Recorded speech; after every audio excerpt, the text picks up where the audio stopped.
Hello everybody, good evening. Welcome to my YouTube channel. This is Almina Mix Vlog. Kumusta na po ang mga ka-business natin dyan? Kumusta na po ang kapapi natin dyan? Sana po ay nasa mabuti kayong kalagayan.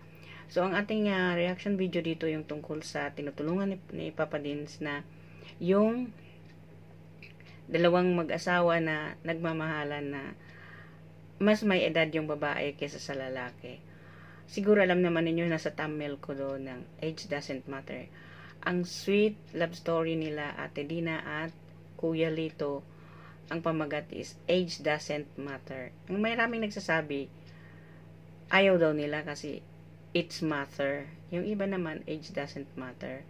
So sa pag-ibig, wala namang pinipili, matanda man o bata. Basta ikaw ang magmahal, basta mahal mo, hindi mo iniisip ay matanda siya or mas may edad siya kaysa sa akin or bata siya kaysa sa akin. Kasi mahal mo yun, di po ba?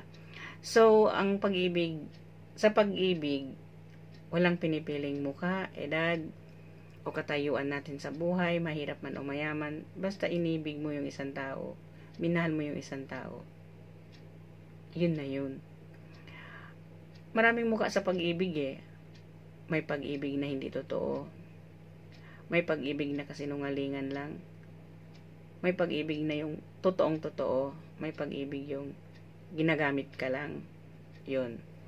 So, mga ka-business, ka-papi dyan, kung related po kayo dito, panoorin ninyo po ito at suportahan ang Papa Dins TV at ang ka-business official and ka-business family. So, ito po ang ating reaction video na ngayon, yung dalawang nagmamahalan na ayon sa kay Ate Dina ay hindi ayaw ng mga pamilya niya doon, ayaw ng mga anak niya dito kay Kuya Lito, dahil din siguro medyo bata si Kuya Lito at medyo may edad na si Ate Dina. Pero sa sinabi natin, wala pong binabatayan ng pag-ibig. Basta mahal mo, mahal ka. 'Di ba? Nakikita naman 'yan at nararamdaman mo naman 'yan eh. Sa ating mga magulang o sa mga anak, dapat maintindihan natin 'yon. Katulad ng anak natin, inintindi natin kahit ayaw natin doon sa napapangasawa, intindihin natin, tanggapin natin ng maluwag. Doon siya maligaya eh. Ganon din ang mga anak. Although may mga anak din na nakakaintindi na gusto rin nila mag-asawa yung nanay nila, na hindi sila namimili, tanggap din nila, pero mostly ayaw na talaga nila, at saka hindi nila tanggap talaga kung kahit sino man yung lalaking gusto ng nanay ay hindi pa rin nila tanggap. Karamihan talaga yung ganyan. So eto po, panoorin natin itong tinutulungan ni Papa Dins TV ang dalawang mag-asawang Age Doesn't Matter. Ko naman, ayun, iba pa, patungkol pa dun sa inyong asawa, sabi niya, hindi daw po niya pala alam yung patungkol kay Lito, ano? Hindi matagal na nila alam, ayaw lang nila tanggap na may kasama ako. Okay. Yun niya, sabi niya, kung umuwi ka, ikaw lang mag-isa. Yun lang sabi. Ayun ang sabi nila. So, ano pong tawag dito, naramdaman niyo, nag-message yung anak niya sa amin. Masaya, natuwa naman ako. Yun nga ang anak kong 2 taon na mag-graduate na ng sundalo. Ilang taon na po? Second year college na yun eh. Mag-graduate na siya? Oo. Sundalo. Sino pong sumusuporta sa kanya? Ako, tapos nung pinagpaasawa ng tatay niya, yun yung dahilan punta ako dito sa Maynila para matapos niya pag-aral niya. Tapos wala pala eh.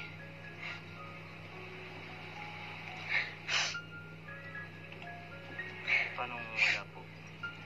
Hindi na natapos ang pag-aral niya. Kasi 5 silang mag-aral eh. 2 kapatid ng babae, mga high school na po. Tapos bunso nila 2, 5 silang mag-aral. 2 ay 3 high school, 1 elementary. Siya ang senior college. Gusto sana makatapos siya eh. Yun ang ginawa ng tatay nila, pinagpaasawa sila. parang pinwersa mong mag-asawa, gano'n? Oo, sabi na, mga kaibigan ko, sabi ng tatay nila, paasawahin ko na itong mga anak ko para wala nang pakainin ko. Eh, hindi pa matapos ng isang buwan, magpadala na ako sa kanila.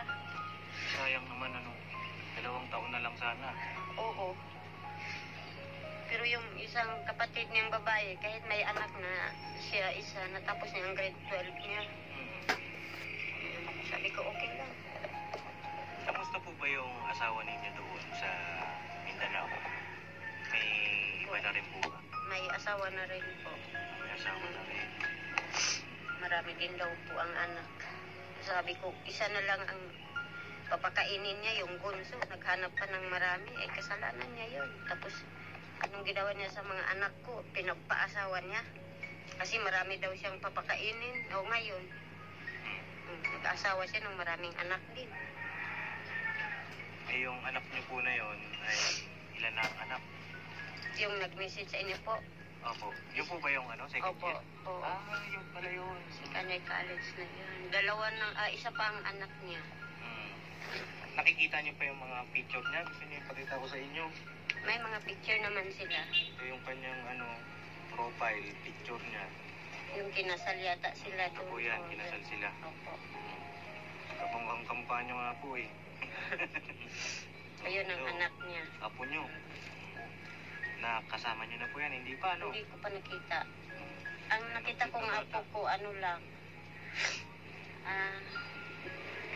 Dalawa lang ang, dalawa lang ang apo ko nakita ko.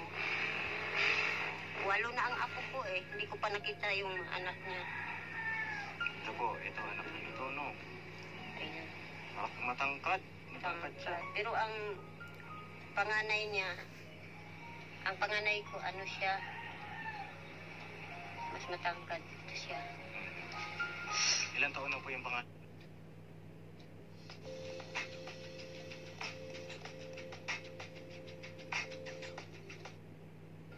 Kami na ni dito doon pa sa Davao. Ako nagtatrabaho. Kaso lang hindi siya makapunta sa amin. Eh paano po yan, halimbawa? Siyempre kami bilang isang charity vlogger, gusto namin kayo matulungan, no? Gusto niyo pong umuwi dun sa Mindanao. Oo. Kasi yung mga anak ko lagi lang mag-chat sa amin sa akin na umuwi ka na dito. Ano ka dito? Galito, ano po? Magandang araw. Andito na pala si Galito. Tapos, how are you? Magandang araw, Galito. Kumusta? Galing kayo sa trabaho. Extra. Tapos tinta bukas ng balot. Kumusta po pala yung income mo sa balot? Okay naman. Bukas pa ang sa balot. Kasi walang stock sila ngayon. Pero nakakaikot po ba yung Nung pangatlo kong bili, nakabili na ako ng 4 na tray. Pero nauubos na ako, Galito. Bukas. Ayos, at least, meron kayong, iba pang pagkakitaan, no? Felix, meron pala akong balita. Yun nga yung tanong ko sa nanay. Dito na siguro kayo, Felito. Hayaan nyo lang po. Dito lang, yan. Kita ba si Felito? Kita rin. Yan, Ayun na, Kuya Lito, meron kasing nag-message sa akin, anak ni nanay. Anak niya nag-message sa akin. Yan, gusto raw siyang pauwiin sa Mindanao. Ayun, ang tanong ko kay nanay, kung gusto niya umuwi sa Mindanao, ayun gusto niyo po, nanay. Kasi kami bilang isang charity vlogger, gusto namin kayo tulungan. No? Ayun kaso, ang sabi ng anak niyo po, anong sabi ng anak niyo? Kung uuwi kayo sa Mindanao, ay... Ako hindi ako uuwi. Kayo lang. Huwag isama ispilito. Eh, paano yung Felix? Anong kailangan? Mag-uwi ka. Okay lang sa iyo yun, kahit hindi ka masama ni nanay. Pwede naman siya sumama doon sa isa kong anak sa pangalawa. Doon kami laging pumunta. Punta naman sila doon. Pag alam nila doon ako sa kapatid nila. Pero doon talaga ako sa kanila umuwi. Mag-ano lang kami Talaga ng mga hayop doon. Ayos na. Hindi, ang sa akin naman po, ang payo ko naman, nagkakausap po ba kayo ng anak? Kuya Lito, tsaka yung mga anak ni nanay. Kakausap kayo? Hindi. Isa lang. Isa lang. Babae lang. Busy din sa trabaho tong isa eh. Maganda sana, Kasi, kausap kayo. Para kung sakali, maganda sana magkasama kayo. Uuwi kayo kasi mahirap naman yun, di ba? Pagka mag-isa lang si nanay, uuwi kayo, may iupay dito. Diba? hindi kapag uwi ako, uwi rin siya. Doon na lang ako sa kanila. Sa kanila. Oo. May bahay din pala kayo doon, ano? Kaya may bahay din po kayo doon sa Mindanao? Kaya dito? Sira na ngayon natin. Sira na? Oo. Paano gagawin? Dito rin yun eh. Parang kubo rin. Parang kubo rin. Maganda sana eh, magkausap tayo nung inyong anak. Tsaka kay... Kung ano mo kay Lito, mag-message ka lang sa amin. Si Amay, tanggap naman niya si Lito eh. Ikaw lang, si Jay lang yata hindi nakakita nito, tapos yung kapatid niya. Tapos yung mga babae kita naman sa picture. Yung dalawa nakakita na sa kanya eh, dalawa kong anak na babae. Si Hani at si Mamay. Okay naman sa dalawa. Okay naman sila. Kaya dito, pwede kayo mag-message sa mga anak ni... So po, yun po ang love story nila. May mga hadlang man, hadlang yung mga anak, ayaw ng mga anak. Pero talagang sadyang walang magagawa yung mga anak sa pagmamahalan nila.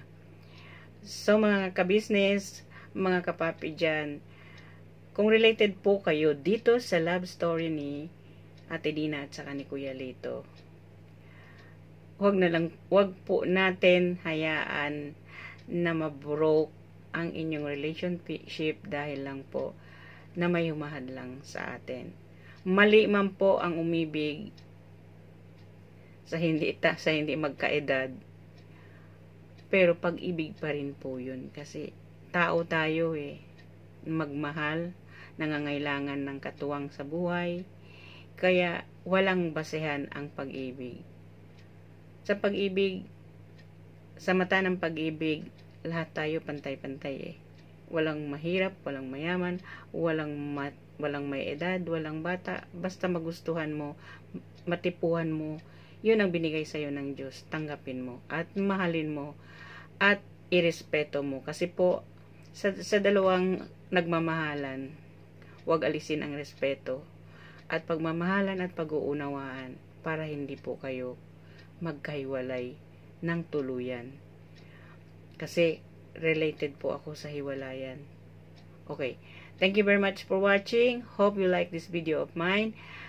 Paki-subscribe po, Ka-Business Official, Ka-Business Family, at kay Papa Dins TV, at sa lahat ng reactors ni Ka-Business Official at ni Papa Dins TV. So, thank you very much for watching. See you in my next vlog. This is Alminda Mix Vlog, saying thank you very much and good night sa inyong lahat. Sana po magustuhan ninyo ang aking reaction video sa pagmamahalan ni Ate Dina at ni Kuya Lito. Ang pamagat ng aking reaction video is Age Doesn't Matter. Thank you very much. Bye-bye.